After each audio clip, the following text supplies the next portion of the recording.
Judas is you. Kung alam niya na siya po ang magiging rason para mapako po siya sa cross, bakit pa niya pinili si Judas? Kung sana hindi niya pinili, di sana hindi siya mabibitray. But if we're gonna think about it, see, regardless kung pinili ni Jesus si Judas or hindi, it's still gonna happen. We can see here that regardless of Jesus knowing that Judas was about to betray him, he still showed his love.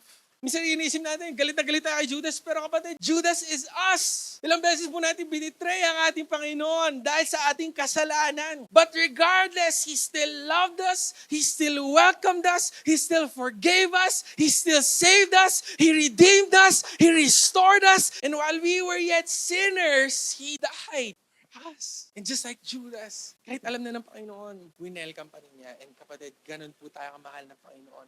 And that's why, out of His love for us, we also love Him back.